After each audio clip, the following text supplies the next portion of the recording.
dùn nílé tiwa. Gbọ̀ngàn rẹ̀ yóò gba orúkọ ayé ògbọ́ pẹ̀lú. Oore ọ̀fẹ́ ṣá ní gbẹ́kẹ̀lé mi. Jésù kú fún aráyé, ó kú fún mi pẹ̀lú. Oore ọ̀fẹ́ ṣá ní gbẹ́kẹ̀lé mi.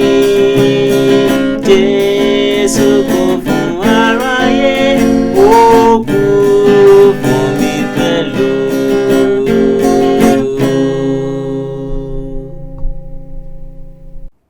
Adúpẹ́ lọ́wọ́ Ọlọ́run fún ẹ̀kọ́ tí a ti ń kọ́ lọ lórí ètò yìí nípa wáìnì, ohun tí Bíbélì sọ nípa rẹ̀. Mo fẹ́ mú agbọn kejì wá ní ọjọ́ òní, fẹ́ kí a ń bèrè wa ká ṣí sí ìwé Jòhánù orí kejì. Jòhánù orí kejì, Bíbélì sọ ní ẹsẹ̀ ìkẹta pé nígbàtí wáìnì sì tán, ìyá Jésù wí fún un pé wọn kò ní wáìnì.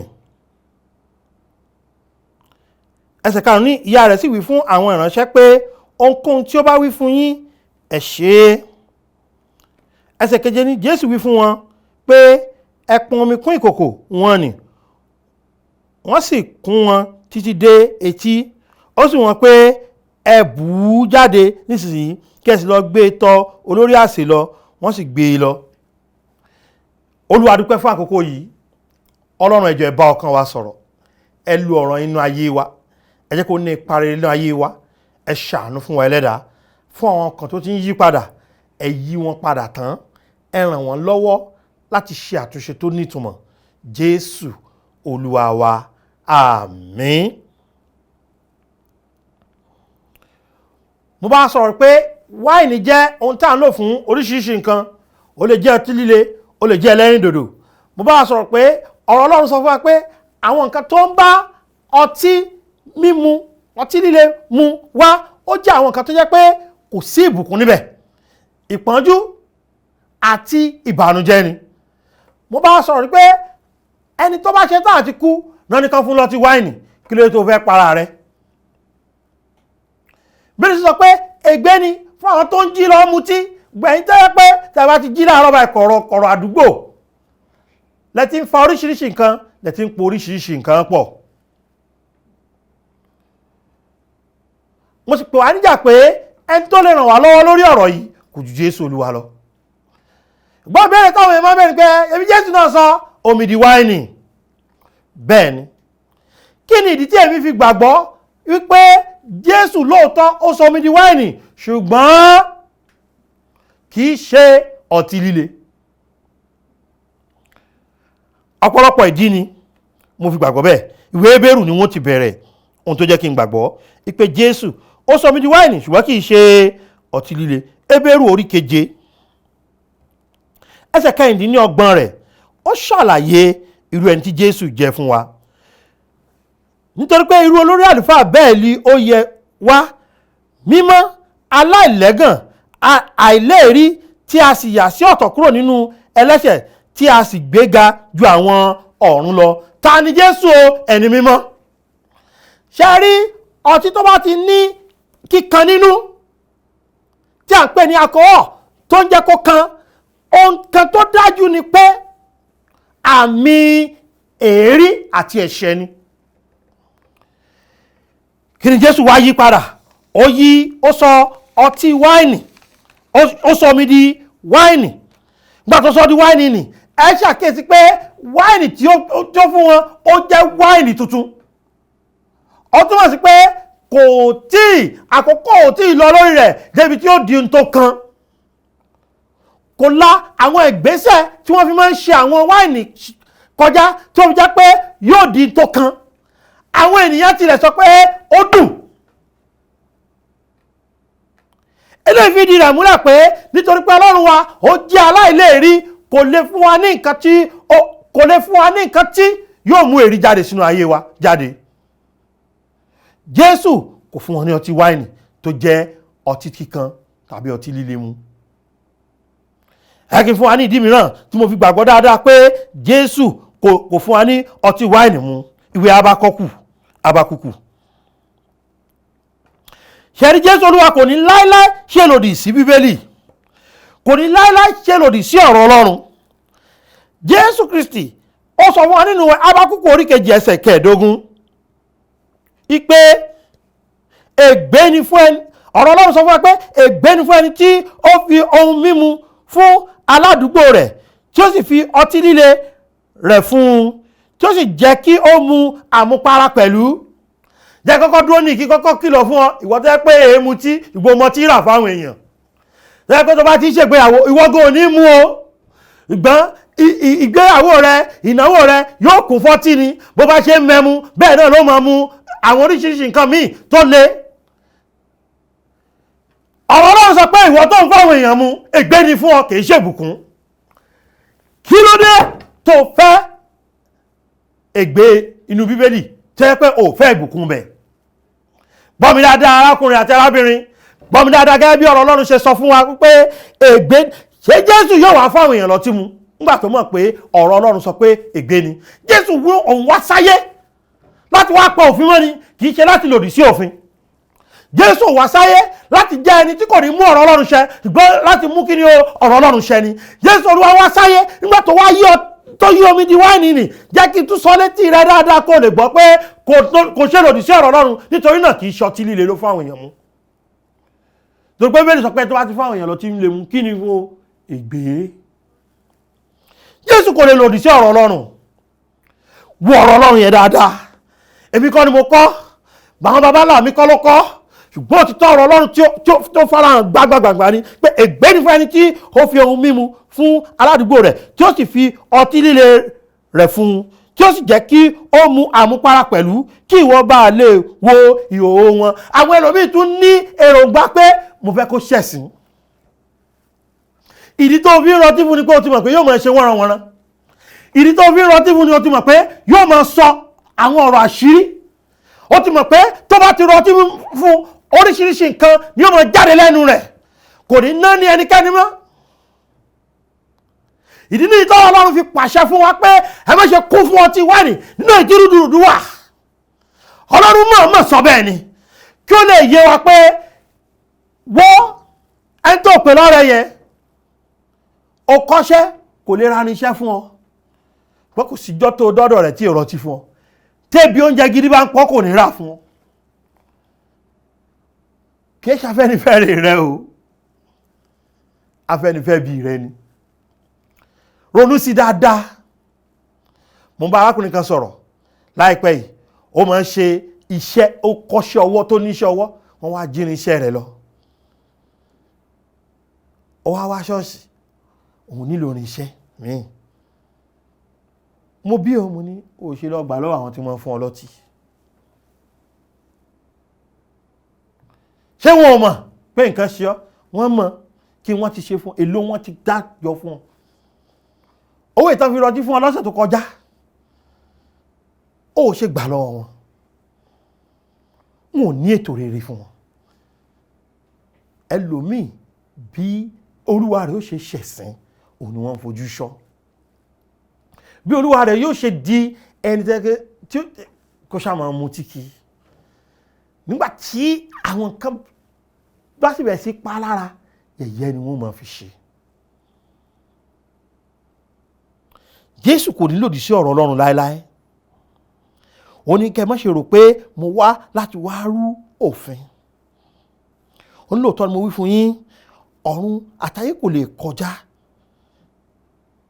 Tọ́run àtayé bá kọjá, ó ní kíní nínú ọ̀rọ̀ òun kò lè ṣe kíní, kò ní lọ láìṣẹ.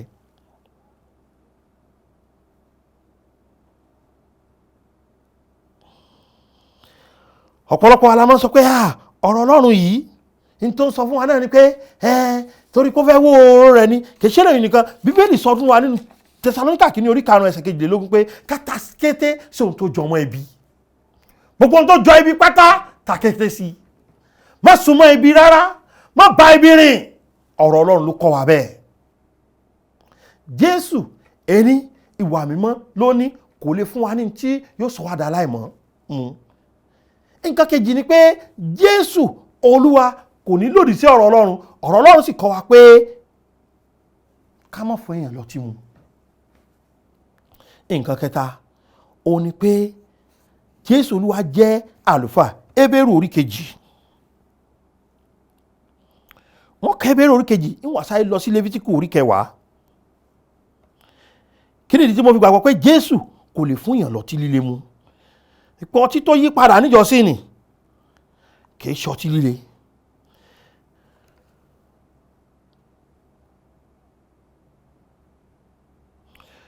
Bíbélì sọ ní ìwé Hébérù orí kejì ẹsẹ̀ ìkẹtàdínlógún rẹ̀ pé nítorí ó yẹ pé nínú ohun gbogbo kí ó dàbí àwọn ará rẹ̀, kí ó lè jẹ́ aláàánú àti olóòótọ́ olórí àlùfáà. Ta ni Jésù o? Olórí àlùfáà. Olórí àlùfáà tiwa yìí ó wá jẹ́ aláàánú àti olóòótọ́. Olórí àlùfáà tó jẹ́ aláàánú àti olóòótọ́ yìí, òfin ọ̀rọ̀ Ọlọ́run wà fún àwọn àlùfáà. Lévítíkù orí kẹwàá. Ẹ wo ọ̀rọ̀ Ọlọ́run tó sọ pé ìtàwọn àlùfáà gbọ́dọ̀ ṣe rèé. Lévítíkù orí kẹwàá ẹsẹ̀ kẹsàn-án títí dé ìkọkànlá sọ pé má ṣe mu ọtí wáìnì tàbí ọtí líle, ìwọ tàbí àwọn ọmọ rẹ pẹ̀lú rẹ, nígbà tí ẹ̀yin bá wọ inú àgọ́ àjọlọ, kẹ́yìn kí ó má bàa kú ìlànà títí láé ní ìran yín, kẹ́yìn kí ó lè máa fi ìyàtọ̀ sáàrin mímọ́ àti àìmọ́. Ara nǹkan tí ó máa ń ṣe àmì nǹkan mímọ́ àti àìmọ́ ó ní kéèyàn má mutí. Ǹjẹ́ ìwọ fẹ́ láti lẹ́nu iṣẹ́ Olúwa gẹ́gẹ́ bí àlùfáà?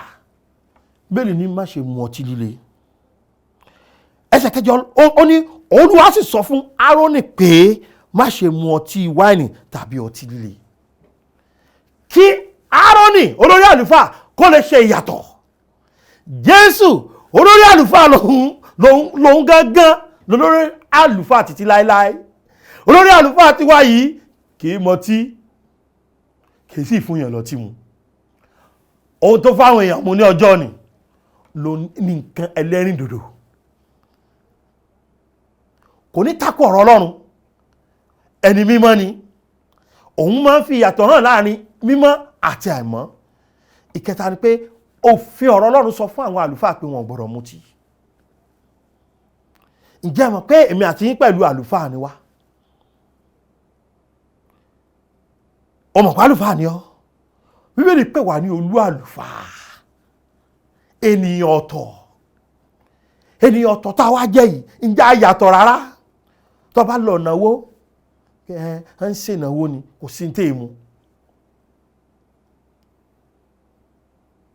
Ẹlòmíì ó ti ẹ̀bẹ̀rẹ̀ mo fi ń tọ́jú ọkàn mi ni kí n má bàa ní àìsàn ọkàn. Jẹ́ ń béèrè kan lọ́wọ́ rẹ. Ṣó ń rà nílé láti fi tọ́jú ọkàn rẹ, àbí ibi ìnáwó náà lẹ fi ń tọ́jú ọkàn? Ibi ìnáwó lẹ́yìn máa fi ń tọ́jú ọkàn. Ẹ kú iṣẹ́ Olúwa. Olúwa yóò sọ agbára dọ̀tun. Ṣàkíyèsí pé ó dàbí Jésù nù ohunkóhun. Ìwé Àìsáyà orí 5 ó fi yé wa pé ègbé àti ìparun wà fáwọn ọlọ́tí. Jésù kò wá sáyé yìí láti ṣètò ìparun fáwọn ènìyàn. Ìdí nìyí tí mo fi ń pè wá níjà pé sá fún ọtí. Yé mú, sì yé fáwọn èèyàn mu. Gbọ́ ọ̀rẹ́ mi dáadáa. Yé mú, sì yé fáwọn èèyàn mu. Kì í ṣe ìfẹ́ Kristi, kò bá ọ̀rọ̀ Ọlọ́run mu. Yé mú, mo tútù sọ, sì yé fáwọn èèyàn mu. Má mú, má sì fáwọn èèyàn mu. Ẹ gbọ́ mi dáadáa. Kí nìdí tí mo fi pè wá níjà pé yé mutí mọ́? Ọ̀pọ̀lọpọ̀ ẹ̀yin onígbàgbọ́ tẹ́ ń mutí, orísun ìkọ̀sẹ̀ ni. Róòmù orí 14. Róòmù orí 14 ẹsẹ̀ 21. Róòmù orí 14 ẹsẹ̀ 21 ó ní ó dára kí a má tilẹ̀ jẹ ẹran, kí a má mu wáìnì àti ohun kan nípa èyí tí arákùnrin rẹ yóò kọsẹ̀. In tó bá ti rí tó lè mú kẹ́lòmíì kọsẹ̀, Bíbélì ni wọ́n ṣe. Mo mọ̀ kí wọ́n ti sọ pé tẹ̀lé ọkàn rẹ, ṣe tó bá wù ọ́, ṣe tó bá dùn mọ́ ọ́nú. Ọ̀rọ̀ Ọlọ́run pè ọ́ níjà, má jẹ́ orísun ìkọsẹ̀. Kí ló dé tí wọ́n jẹ́ orísun ìkọsẹ̀? Ọ̀gá akọrin, ẹ lọ bí ìnáwó, ẹ wá jókòó tọ́tí. Wòlíì, ìjọ, àlùfáà, ìjọ, olùkọ́ ilé ẹ̀kọ́ ọjọ́ ìsinmi, ìjọ. Ṣé ti rí ní tẹ́ sọ ìgbàgbọ́ dà? Ó ṣe jọ́wọ́ rẹ ní ìkọ̀sẹ̀ yóò ṣe wá. Bíbélì ti sọ pé ìkọ̀sẹ̀ kò lè ṣaláì má wà. Ṣùgbọ́n tó parí rẹ̀ ni pé ègbé ni fún ọkùnrin náà tí ìkọ̀sẹ̀ tọwọ́ rẹ̀ wá. Ara nǹkan tó mú ìkọ̀sẹ̀ wá, ó ní nǹkan tá ń jẹ àti tá ń mu. Ìpèníjà ọ̀rọ̀ Ọlọ́run sì ni pé má kópa ń bẹ̀, má jẹ́ orísun ìkọ̀sẹ̀, má jẹ́ orísun ìkọ̀sẹ̀, má jẹ́ orísun ìkọ̀sẹ̀ bàbá, má jẹ́ orísun ìkọ̀sẹ̀ màmá.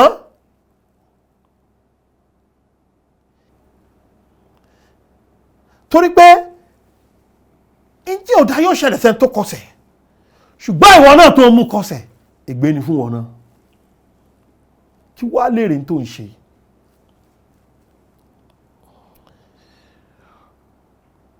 Mo fẹ́ pè wá níjà, ẹ jẹ́ ká sá fún ọtí.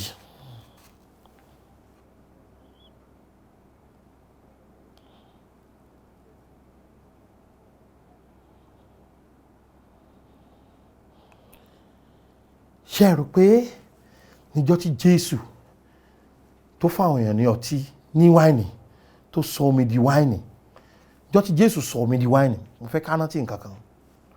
Ìjà àwọn èèyàn fògo fọ́lọ́run. Ó túmọ̀ sí pé kì í ṣe ọtí alámupara. Ìjà àwọn èèyàn kú, bẹ́ẹ̀ ni. Ó túmọ̀ sí pé kì í ṣe ọtí tó lè kó bá àwọn ènìyàn, kì í ṣe ọtí tó kàn. Jésù Olúwa kì í ṣe orísun ìbànújẹ́. Jésù Olúwa, ohun tí gbogbo tó ṣe, ohun gbogbo tó fògo fọ́lọ́run ni. Mo pè ọ́ níjà lónìí, jẹ́ kí ayé rẹ̀ ó fògo fọ́lọ́run. Bí mo ṣe ń parí ìwàásù yìí lọ, mo fẹ́ sọ ohun ẹyọ kan sí i, mo sì parí. A ti rí i pé kò sí ìbùkún bẹ́ẹ̀. A ti rí i pé kì í ṣe tó yẹ ká mú, kì í ṣe tó yẹ ká fún ẹlòmíràn torí pé àlùfáà ni wá. Mo fẹ́ parí ìwàásù yìí pẹ̀lú nǹkan ẹyọ kan. Mo lè fìdí ẹ̀ múlẹ̀ nínú Bíbélì pé ẹ̀mí mímọ́ àti ọtí kì í bára wọn ṣiṣẹ́. Ṣẹ̀rí àwọn tó máa pàápàá àwọn olórin nínú ayé, nítorí pé wọn ò lè dojúkọ àwọn ènìyàn tí wọ́n fẹ́ kọrin níwájú wọn, wọ́n wá lọ mutí yó láti lè jẹ́ pé wọn ò ní tìjú kankan mọ́. Kò sí tí wọ́n ń ṣe ńgbà náà, abẹ́ ìṣàkóso ọtí náà wà. Eléyìí ló fi yé mi gbangba pé ṣùgbọ́n tí èèyàn bá fẹ́ ṣiṣẹ́ mi, tó fẹ́ ṣiṣẹ́ ohun tí yóò fògo fọ́lọ́run, kì í ṣe abẹ́ ìdarí ọtí ló ti ṣe, abẹ́ ìdarí ẹ̀mí mímọ́ ni. Nítorí náà mo pè ọ́ níjà, jẹ́ kí ẹ̀mí mímọ́ ṣe àtọ́nà rẹ̀. Ó mú kan ni o, nínú kó kún fẹ́mi mọ́ tàbí kó kún fún ọtí. Nínú kẹ́mi máa darí rẹ tàbí kọ́ tí máa darí rẹ. nínú ká mi máa jẹ́ alákòóso rẹ tàbí kó ti jẹ́ alákòóso rẹ. Ṣùgbọ́n mo lè fi yí ọ gbangba pé ẹ̀mí mímọ́ àti ọtí wọn kì í ṣiṣẹ́ papọ̀. Ìkànnì ló fọwọ́ mú. Èwo ló wá pé ọ? Ṣọ́ọ̀tì ni àbẹ́mi mímọ́. Mo mọ̀ pé òun dáhùn pé ẹ̀mí mímọ́ ló pè mí. Ẹ̀mí mímọ́ ò lè ṣe ọ̀tọ̀ náà. Ẹ̀mí mímọ́ sì jí Ọlọ́run, èrò rere lọ́lọ́run ní sí ọ. Ọtí afinisínú rúdurùdu ni.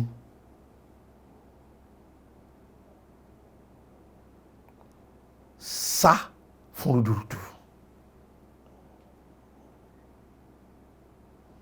Gbàdúrà lé lórí, ṣiṣẹ́ tọ̀, mọ́ lọ sí ìpéjọpọ̀ tó ti mọ̀ pé wọ́n ó fi lọ. Tá bá fi ọ́ ṣe yẹ̀yẹ́, mú ìdúró rẹ kó o sì máa gbàdúrà lọ́kàn rẹ pé Olúwa ràn mí lọ́wọ́. Sá fún rúdurùdu. Ọlọ́run ní nǹkan tó fẹ́ ṣe pẹ̀lú ayé rẹ. Ọlọ́run ní nǹkan tó fẹ́ ṣe pẹ̀lú ìdílé rẹ. Má gba orísun ìbànújẹ́ láàyè. Dúró ti ẹ̀mí mímọ́.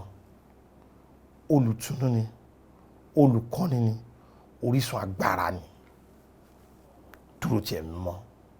Ǹjẹ́ o ti gba Jésù bí? Jésù nìkan lọ̀nà sọ́run o. Kì í ṣọ̀rọ̀ mi ò mutí, kì í ṣọ̀rọ̀ mi ò lọ ṣọ́ọ̀ṣì, mo ń lọ ṣọ́ọ̀ṣì. Gbígba Jésù Kristi. Bí ni ẹnikẹ́ni tó bá gbàgbọ́, ẹni tó bá gbàgbọ́ pé ikú sísí àtàjíǹde rẹ̀ san gbèsè ẹ̀ṣẹ̀ òun, pé òun nìkan lọ̀nà àbáyọ sí ọ̀run, ní sọ pé ojú kì yóò tì í. Ó tún sọ pé ẹnikẹ́ni tó bá gbàgbọ́ kó má bàa ṣègbé kó lè ní ìyè àìnípẹ̀kun. Ṣé o fẹ́ gba Jésù? Pè mí sórí 07038085652. Wọ́n ti fi sójú móhùnmáwòrán 07038085652 tàbí 07087682122 tàbí 07055307492.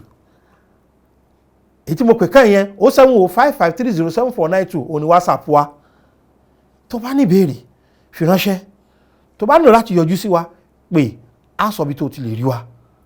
Ibi tó súnmọ́ lé ọ̀dọ̀ rẹ lájẹ́ kó jẹ́.